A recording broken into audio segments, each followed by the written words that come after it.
Hi, good evening, everyone.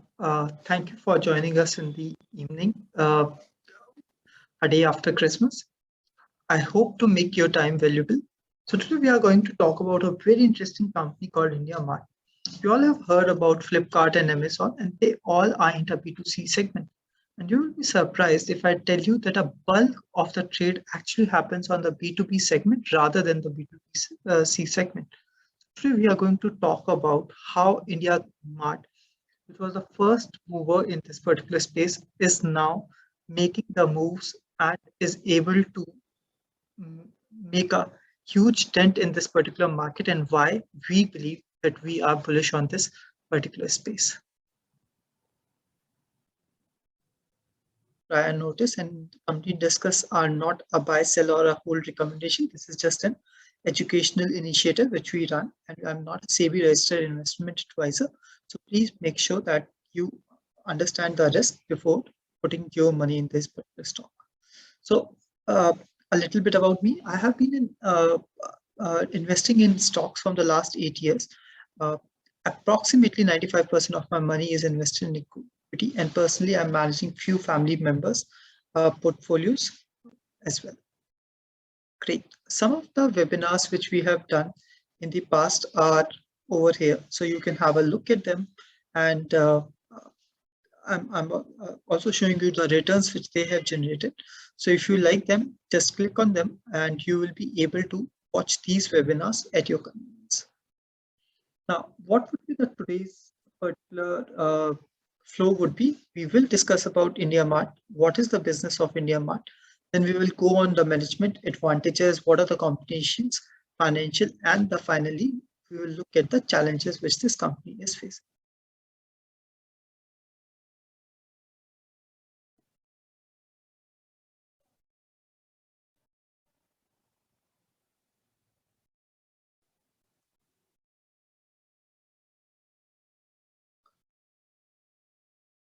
Great. So as I just said to you, like it started way back in 1980s, and it's currently the India's largest, biggest digital marketplace in the country, and it focuses on the small and medium enterprises right now. And if you understand the e-commerce space, then the first mover advantage is a big advantage when it comes to this space.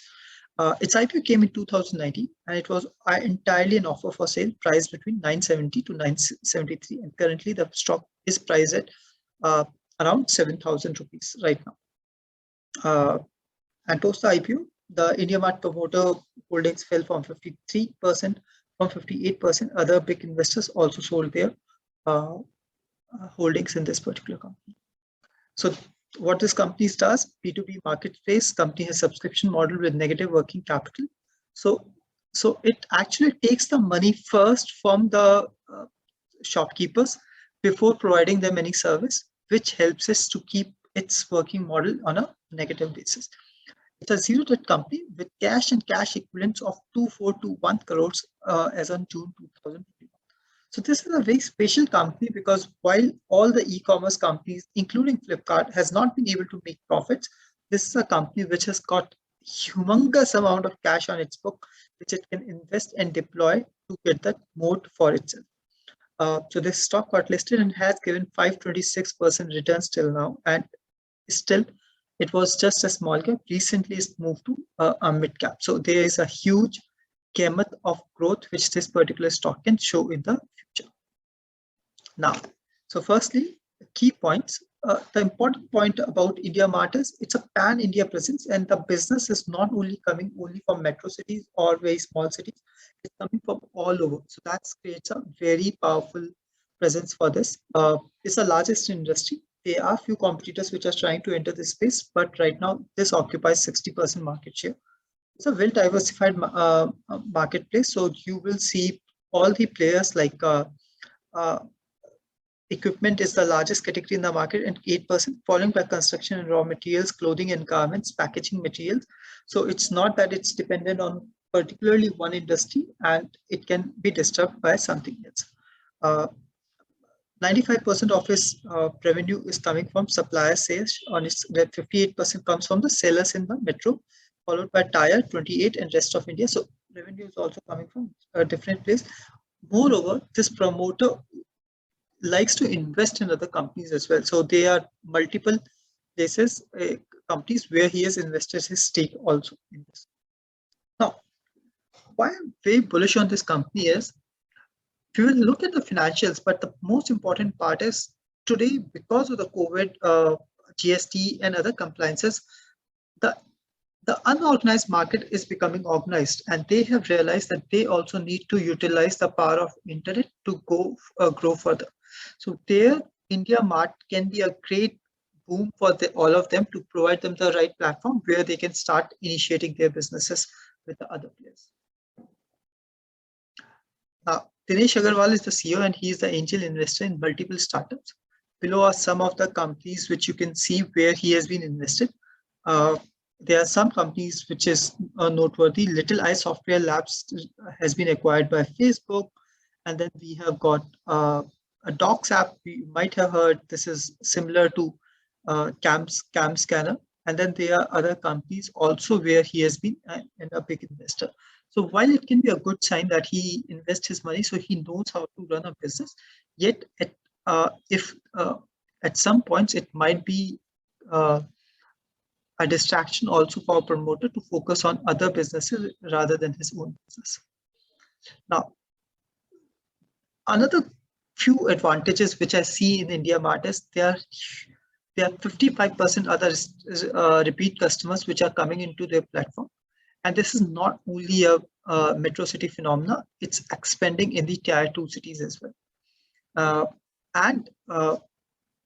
In internet business, network effect is a real game changer. And how does this network effect works?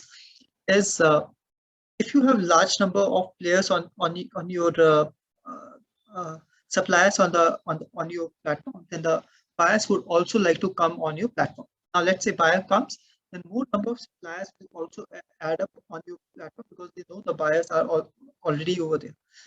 Now, because of the increase of the suppliers, the more number of buyers will come. So this particular keeps happening, and your platform becomes a very solid space, which Indiamart is most poised to take benefit of, and that would be its biggest moat in the coming months. Now, interestingly, this company was a small capital recently, and if you see, the FIIs have invested quite a decent amount over there. Simultaneously, if you see, the promoter also has a decent share. I would be worried if they reduce it somewhere below 45%. So I'm right now comfortable, but I would not like to see that they have reduced their stake for anywhere below 45%. Now, as we talked about, it's a biggest marketplace with 60% market share, and they have got 1.5 million sellers, which is a huge number. And considering it still has not been opened up completely, and they allow there's a basic service and there's a premium service which allows sellers can create their own homepage, and they also allow sellers outside India to promote themselves. There's another platform by the name of Trade India, which is very similar to Indiamart. However, it's a government run, and it's the second largest B2B marketplace for small and medium-sized businesses in India. Now, recently, Reliance has invested in Just Style, and Just Style was mostly focused on the B2C segment, but they have shown the willingness to enter the B2B segment because that's where it's a huge amount of growth. Also, what you will see is, I've put a slide over there, that now the growth has started happening in the digital space. So digital percent of advertising has been growing over the years in comparison to the normal listing which used to happen. So Indiamart is definitely going to benefit quite a lot from this particular bet,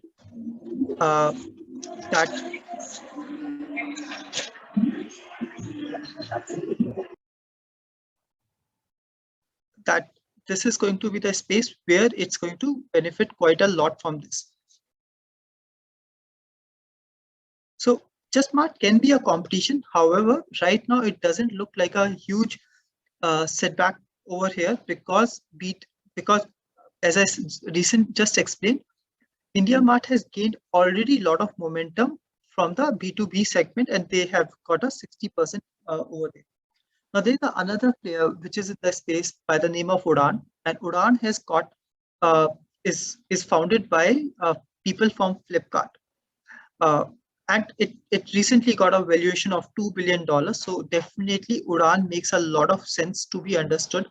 However, very interestingly, Udaan focuses on smaller size products in comparison to steel and other bits, which Indiamart is quite nicely able to cater. And this also sees a potential in B2C segment. So Udaan, as a bigger perspective, wants to focus on all the segments. So there, what is thick, and what we feel is Reliance and Flipkart are much better competitor to Udaan than Indiamart. And my guess is this because there's more focus on the distributor to retail network. However, saying this, 2-3 years down the line, we might see Udaan also very aggressively enter the B2B segment where Indiamart is present. However, right now I see this not being a big competitor. And if Indiamart is able to keep its growth going and able to increase its space from right now, whatever it is, to above 60% or maintain it above 60%, then the network effect is going to provide a huge impetus for Indiamart to grow the B2B segment, and it might be the next Alibaba of India. Now, another big transient factor which is happening in the structurally is we all are moving from horizontal to vertical. So there was a time when you would visit for everything on the Amazon website. But today, if you want to buy a grocery, you go to Big Basket. And if you want to buy cosmetics, you go for Nike or someone like that, those platforms. And similarly, if you think of recruitment, you go to Naukri.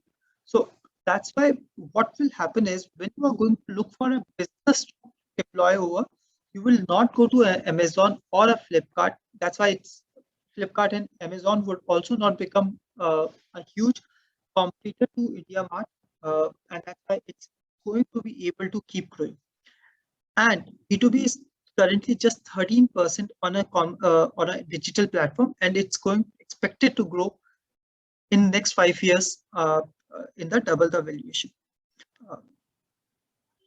Now, if you can see, Indiamart is way ahead in comparison to Trade India and Exporters India, which are other two big platforms over here. But the numbers of Indiamart are just humongous. So that's why what we believe is Indiamart, because it started way back before any other platform started, and then it has been running in a smooth manner, it is going to enjoy the benefits of the first mover in comparison to any other player. Great.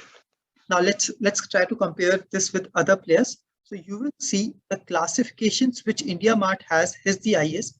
The revenues are the highest. The total traffic is again not the highest, yet it's not very low also. And the direct traffic which it gets is lower only in few comparisons. However, when you see the search traffic, it is able to get the maximum number in this particular space. So what we feel is Indiamart is lagging in some parameters, yet they have a 10x difference in terms of Trade India horizontal and Indiamart, which is a powerful factor when it comes to the network effect. So if you see, this is a company which is making profit while all the other e-commerce players like Flipkart, Amazon still has not been able to make profit, and they are still able to occupy 60% market of a B2B segment, which is a great benefit when you look at a segment like this. Now let's look at the financials. Why at this point of time, after the stock is given 570% returns also, I am quite bullish on this particular stock. So if you look at this particular figure, we will see that their revenues has been able to increase while their expenses are continuously decreasing, which is a very powerful sign. So now what is happening is this company is able to grow its sales, but its expenses are decreasing. And if you see the OPM, operating profit margin, what is our operating profit margin is? What is the margin they are able to keep after selling this particular product? So they are able to keep a margin of more than 49% for themselves, which is a huge profit. And simultaneously, they have started paying dividend as well. All these signs shows to me that the company's model is now to a large extent has become sustainable, and now we can expect a regular churn of money in the form of dividend. Simultaneously, we can see a huge growth in this company in the coming years once the COVID gets over.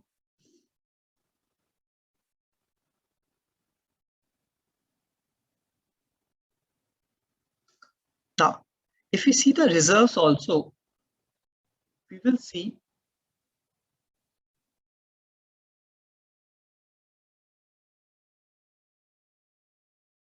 if we see the reserves also, we will see that reserves has been also growing.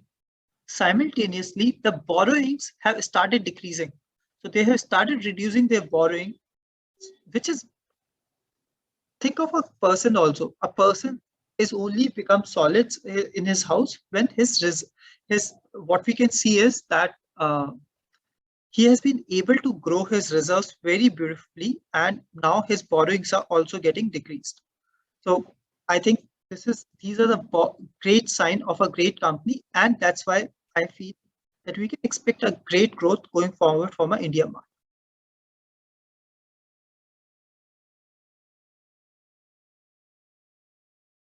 Now, I also did an exercise on the DCF. DCF is a traditional valuation strategy, and what I did was, if you see the market cap of this company currently is 19,000, the share price is 6,449. The debt on this company is 63, and the cash reserves, which I just showed to you, is quite nicely 2,332. And I tried to say that what I expect this company to grow is 50% for the next 10 years. And somewhere after 10 years, this company would be very different animal, and I can't see the 4 growth. So I'm putting a 6% growth after 10 years. And over there, I see that my capital, if I deploy it in a bank or somewhere, I can generate a 13% return. So when I put all these numbers, what I see is the intrinsic value, that what this business should have been valued is comes around somewhere around 3252. And then I thought, like, is the market stupid that they are paying just double the kind of amount which my particular rubric is showing to me? So what I did was I put a lot of permutation and combination to understand what is the market saying that this should be the growth rate of this company to justify this particular valuation. And the rate comes at 27%. So now you need to understand, because it's an internet business, you can't really assume the same parameters which you deploy, because when the network effect kicks in an internet business, then the growth can be very rapid, and that's why the market is giving it a rate of very high of 27%, while I am thinking. So if you believe that this company can actually grow at a percentage of 27%, then it's a great investment, because of all the reasons I told you, that they are a for-profit company in comparison to all the e-commerce company which is loss-making. It's a company which is able to generate and keep a market share above 60% throughout his journey, and simultaneously they have been able to reduce their expenses while the sales has been improving. They have been able to improve their reserves while the borrowing has been reducing. So they are paying their debts, and their money in the company is growing at a very increasing rate. So I'm bullish on this company. Yet I'm not investing right now because I feel the valuation is still on a higher side. Yet I felt it's a great investment idea to be presented, and that's why I thought to bring it to all of you. Now, I also see some challenges in this particular space. As I told you, Just Tiled has been acquired by Reliance, and while Just Tiled traditionally has been in a B2C player, but now they are showing the power of this behemoth Reliance that they will enter the B2B segment. Yet, I feel it would not be easy to enter the B2B segment so easily. So that would be a challenge. Udan is another competitor which might enter, and they have been very aggressive, comes from a pedigree of Flipkart, so they can be a quite a good competitor. It's a expensive stock at this point of time, so the PE is around 64.4. Yet we have to look at this stock in a very different parameters because it's a internet of a business, not a traditional shop kind of a kirana shop business. So that's why if you are comfortable with this kind of a valuation, go for it. Uh, the return on capital employed has reduced from 84% in March 2020 to 39% in 2021. And the management gives the reason that because they focus on small and medium enterprises, the biggest impact which the COVID has hit is over there. And that's why their ROC has reduced. Yet they believe that they will be able to overcome because now COVID wave is on a decline. So Omicron, no one knows. But what I feel is they are on a track to come back on this particular bit. Another big challenge for me is that promoter has been selling their stake from 52% to 49%. And I feel that's not a great sign. So I would be looking forward if they reduce it to 45%, that would be a very negative sign for me. And lastly, we know no one knows how will COVID will keep going ahead. And I will keep a watch if the MSME sector gets hit really badly. Though it's also can be a positive sign because the more they got hit,